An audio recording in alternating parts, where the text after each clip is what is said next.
Konnichiwa. So life can teach us many lessons, and I've learned quite a few things recently. So here are some of the things that I have learned. Do not, and I cannot stress this enough, move a washing machine on your own. I tried to do that with our washing machine recently when it was playing up, and it was really heavy and it still had a bit of water in it and it still had a load of clothes in it. And rather than draining it all out properly and trying to get the door open and get the clothes out and then asking my fiance for help, I decided to try and move it on my own and managed to injure my back. Moving a washing machine on your own is a bad idea. As a consequence of injuring my back, I managed to discover that there's this weird bundle of nerves in your lower back and your leg. It's called the sciatic nerve, and what seems to have happened when I injured my back, I seem to have also injured the nerve, and it's still, I wouldn't say it feels painful, but it just feels really weird all down my back and all down my leg now. It's weird how things can have a knock-on effect as well, because what I did is it was on my right hand side, so kind of all down here. And I kind of, all around here, managed to kind of do the nerves in here too.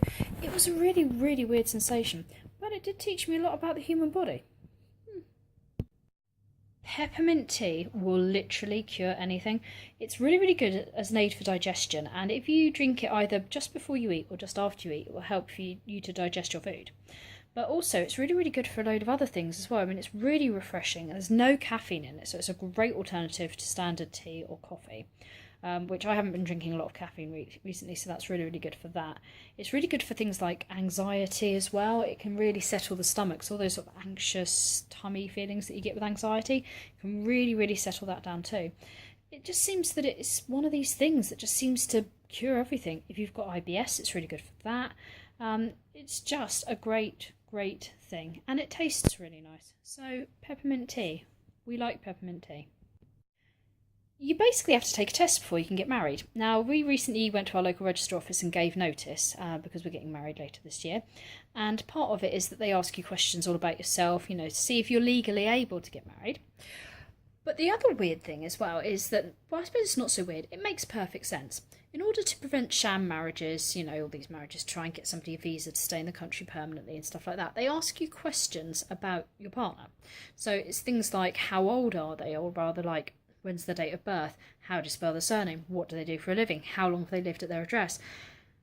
It's just amazing to see the look on your partner's face when you realise that they're going to be tested on things about you.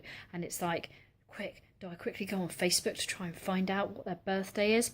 You should never be forgetting somebody's birthday. That's a mistake. But actually, we both passed the test. So legally, we're allowed to get married. That's a good thing. So pancakes are easier to make than I thought they would be. We recently had Pancake Day, and I have only ever attempted to make pancakes once before in my life, and that was with my first ever boyfriend when I was about 14 years old or something like that. Anyway, what happened was, we almost burnt his mum's kitchen down, and I've been dreading making my own pancakes ever since. But it turns out I'm really good at them. Maybe that'll be a future Cooking with Says quick video. Might do one of those later on in the week, who knows. So what things have you learned recently? If you want to, you can leave them in the comments, or you can contact me the usual way on Twitter or whatever. I will also be giving all the details in a moment, like I normally do. But until then, I will see you next time. Sayonara.